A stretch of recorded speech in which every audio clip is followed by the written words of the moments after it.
உலக தமிழ் மக்கள் அனைவருக்கும் நேற்று புத்தாண்டையும் பொங்கலையும் கொண்டாடி இருப்பீங்க. ஸோ இன்றைக்கி மாட்டு பொங்கலை கொண்டாடிட்டு உட்காந்துருக்கீங்க. அவங்க அனைவருக்கும் என்னுடைய வாழ்த்துக்கள்.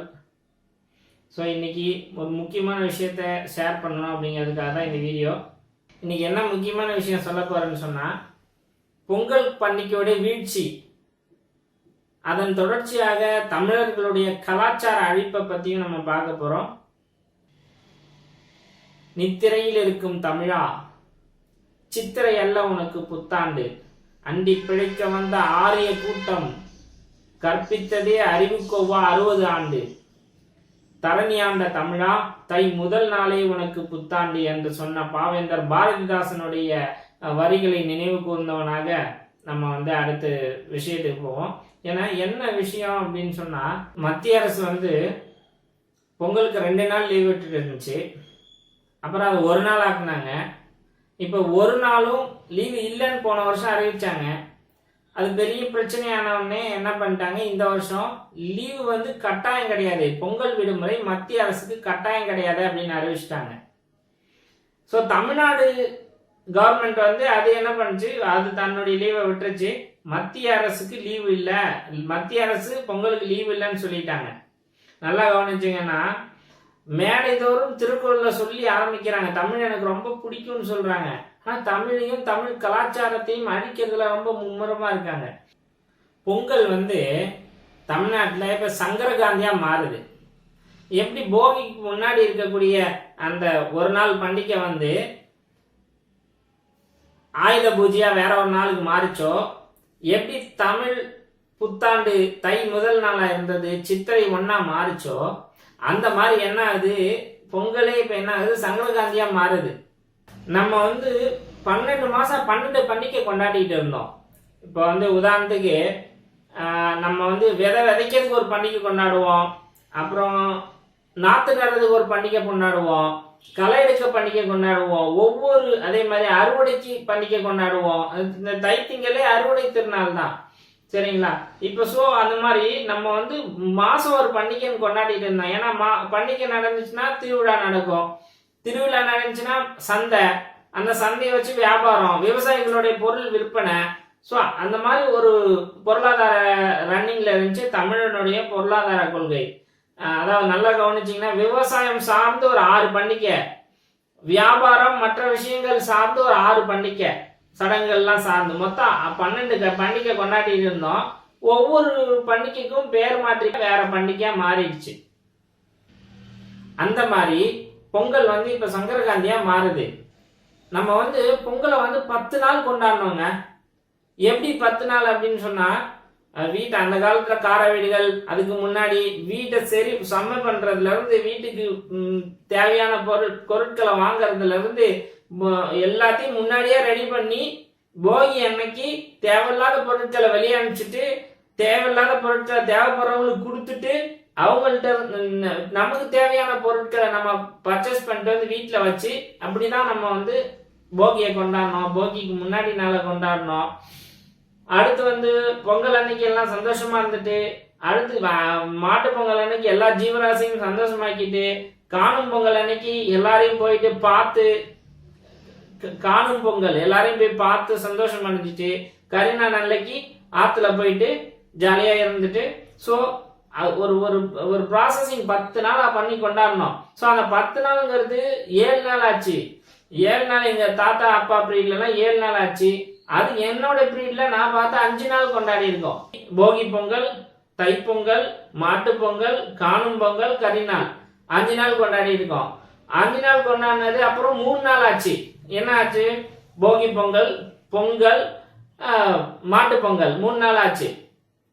அப்புறம் என்ன ஆச்சு, 3 நாளுங்கிறது 2 நாள் ஆச்சு. போகி பொங்கல், இப்ப போகிக்கு லீவு கிடையாது ஸ்கூல்ல, பொங்கல் மாட்டு பொங்கல் 2 நாள் ஆச்சு. இப்ப 2 நாளைக்கு குறைச்சிட்டு 1 நாள் பொங்கலுக்கு மட்டும் லீவு அப்படிங்கிற மாதிரி மத்திய அரசு சொன்னாங்க. அப்ப லீவு இல்லை அப்படின்னு சொன்னாங்க. அப்புறம் சரி கட்டாய லீவு கிடையாது, தேவைப்பட்டா விட்டுக்கலாங்கிற மாதிரி சொல்லிட்டாங்க. ஸோ அது முடிஞ்சிடுச்சு. தமிழ்நாடு கவர்மெண்ட்டை பொறுத்த அளவுக்கு அவங்க கரெக்டாக அந்த 2 நாள் லீவ் விட்டுட்டாங்க. பொங்கலுக்கும் மாட்டு பொங்கலுக்கும் லீவ் விட்டுட்டாங்க. அப்போ வந்து இந்த 12 பண்டிகை மாதிரியே இந்த பண்டிகையும் மறைக்கணும் அழிக்கணும் அப்படிங்கிறது தான் பார்க்குறாங்க. ஸோ நல்லா கவனிச்சிங்கன்னா இந்த விஷயங்கிறது ஞாபகப்படுத்துறதுக்காக தான் நான் இப்போ சொல்கிறேன். தமிழ்நாட்டில் நார்த் இந்தியர்களுடைய எண்ணிக்கை அதிகமாகிட்டே வருது. ஏறக்குறைய 40% வந்து நார்த் இந்தியன் வந்துட்டாங்க தமிழ்நாட்டில். சென்னையில் ரொம்ப அதிகமாக இருக்கிறாங்க. ஸோ எப்படி இவங்கெல்லாம் இருக்கிறாங்க இந்த அளவுக்கு வர முடியுதுன்னா, இன்னும் கேட்டிங்கன்னு சொன்னால் ஓட்டர் லிஸ்ட்டில் 35% வந்து நார்த் இந்தியன் வந்துட்டாங்க. ஸோ இதெல்லாம் எதனால் நடக்குது அப்படின்னு சொல்லி நீங்கள் நம்ம சிந்திச்சு பார்க்கணும். சரிங்களா? கொஞ்சம் கொஞ்சமாக ஏன் வெளிநாட்டுக்கு போகாமல் அவன் இங்கே வரான்? வெளிநாட்டுக்கு போய் சம்பாதிக்கிறத விட்டுட்டு தமிழ்நாட்டுக்கு எல்லாரையும் அனுப்புறதுக்கான நோக்கம் என்ன? கொஞ்சம் கொஞ்சமாக இங்கே வந்து என்ன பண்ணுறான்? செட்டில் ஆகிறான். செட்டில் ஆகி இன்னைக்கு சென்னையில் வந்து நார்த் மெட்ராஸ் எல்லாம் பர்சன்டேஜ் ரொம்ப கூட 70% நார்த் இந்தியன் தான் இருக்கு. அவங்களோட பில்டிங் தான் இருக்கு. சென்னையிலே பார்த்தீங்கன்னா நிறைய வந்து நார்த் இந்தியர்களுடைய விஷயங்கள் தான் இருக்குது. ஸோ நம்ம என்ன இந்த சுச்சுவேஷனில் நம்ம என்ன பண்ண முடியும் அப்படிங்கிறத நம்ம யோசிக்கணும். ஸோ இது வந்து தமிழனுடைய கலாச்சாரத்தை எந்த அளவு பாதிக்குது நீங்கள் நல்லா கவனிச்சிங்கன்னா, நான் ஒரு 35% நார்த் இந்தியனுக்கு ஓட்டு இருக்கு கொடுத்துட்டாங்க. ஸோ இப்போ தமிழர்கள்லாம் ஒரு 20% பேரை ஏதோ இப்போ வர சட்டத்தின் மூலியமாக ஓட்டு இல்லைன்னு பண்ணிட்டா, இப்போ மீதி இருக்க மக்களையும் அந்த நார்த் இந்தியனையும் வச்சு அழகா ஓட்டு போட வச்சு ஜெயிச்சிடலாம் அப்படிங்கிறது அவங்க கனெக்ட் பண்றாங்க. அவங்க நோக்கமே இந்தியை வளர்க்கணும், தமிழை வந்து அழிக்கணும். தமிழ் அழிச்சாதான் சமஸ்கிருதம் வந்து முதன்மையான மொழி அப்படிங்கிறது வரும். ஸோ தமிழ் அழிக்கணும் அப்படிங்கிறதுக்காக தான் பண்ணிட்டு இருக்காங்க. நீங்க நல்லா கவனிங்க, இது வரைக்கும் எடுத்த எந்த விதமான அகழ்வாராய்ச்சியோடைய முடிவுகளையும் அவங்க வெளியிடவே இல்லை. இந்த 4ஆம் கட்ட ஆய்வு மட்டும் எப்படி வெளிவந்துச்சுன்னு உங்களுக்கு தெரியும். கீழடியில 4ஆம் கட்ட ஆய்வு, முதல் கட்ட ஆய்வு நடக்குது, வெளியிடல. 2ஆம் கட்ட ஆய்வு திரும்ப அமர்நாத் ராமகிருஷ்ணன் பண்றாரு. பண்ணும்போது அவர் புரிஞ்சுக்கிட்டு யூடியூப்ல வீடியோ எடுத்து அவர் போட்டுடுறாரு. ஸோ 2ஆம் கட்ட ஆய்வு ஃபேமஸ் ஆயிடுது, இங்க அகழ்வாராய்ச்சி நடக்குதுன்னு. 3ஆம் கட்ட ஆய்வை வந்து அமர்நாத் ராமகிருஷ்ணன் தூக்கிட்டு வேற ஒருத்தர் போட்டு நடத்துறாங்க. பேரளவுக்கு நடத்திட்டு 3ஆம் கட்ட ஆய்வு வந்து அந்த அளவுக்கு ஒன்றும் இங்கே இல்லை, மூடிடலாம் அப்படின்னு சொல்லி அவர் டிவியில பேட்டி கொடுத்துட்டாரு. ஸோ மக்கள் எல்லாமே வந்து கொதிச்சு போய் அங்கே வந்து தமிழ் அமைப்புகள்லாம் அங்கே சேர்ந்து இதை வந்து 4ஆம் கட்ட ஆய்வை பண்ணியே ஆகணும் அப்படின்னு சொல்லி ஒவ்வொருத்தவங்களும் புல்டோசர் எடுத்துட்டு வந்து அது மூடும் போது என்னையும் சேர்த்து மூடு அப்படின்னு சொல்லிட்டு குழியில இறங்கி பெரிய போராட்டம் நடந்துச்சு. ஸோ அதனால நம்ம தமிழ்நாடு அரசு என்ன சொல்லிச்சு, மத்திய அரசுடைய கண்ட்ரோல்ல வேணாம், தமிழ்நாடு தொல்லியல் துறை சார்பா நாங்க ஆராய்ச்சி பண்றோம் அப்படின்னு சொல்லி ஏத்துக்கிட்டாங்க. ஸோ போராட்டம் வாபஸ் வாங்கியாச்சு. ஸோ 4ஆம் கட்ட ஆய்வை தமிழக அரசு நடத்தி அதை என்ன பண்ணாங்க, வெளியிட வேண்டிய கட்டாயம் ஆயிடுச்சு, வெளியிட்டாங்க. இந்த ஒரு அகழ்வாராய்ச்சி முடிவே தமிழ் வந்து 2600 வருஷத்துக்கு முந்தையதே அப்படின்றத ப்ரூஃப் பண்ணுச்சு. அதுக்கப்புறம் 5ஆம் கட்ட ஆய்வு நடந்துச்சு, அதை வெளியிடவே இல்லை. 6ஆம் கட்ட ஆய்வு இப்ப நடந்துகிட்டு இருக்குது. சரிங்களா? ஸோ இதெல்லாம் எதனால பண்றாங்கன்னு சொன்னா, தமிழுடைய பெருமைகளை அமுக்கணும், தமிழை வந்து என்ன பண்ணணும், இது பண்ணணும், அதன் மூலியமாக சமஸ்கிருதத்தை உயர்த்தணும் அப்படிங்கிறது தான் அவங்களுடைய நோக்கம். அடுத்து வேலை வாய்ப்பு. வேலை வாய்ப்புல பாத்தீங்கன்னு சொன்னா, TNPSC Tamil Nadu public service commission வந்து எக்ஸாம் வைக்குது. அந்த எக்ஸாம்ல வந்து ஃபர்ஸ்ட் 100 இடத்துல நார்த் இந்தியன் தான் வரான். ஸோ கிடைக்கிற எல்லா வேலையும் அவனுக்கு தான் கிடைக்குது. எப்படி வர முடியுது? தமிழை வந்து தமிழ் நம்ம வந்து சப்ஜெக்டாகவே வச்சிருக்கோம்.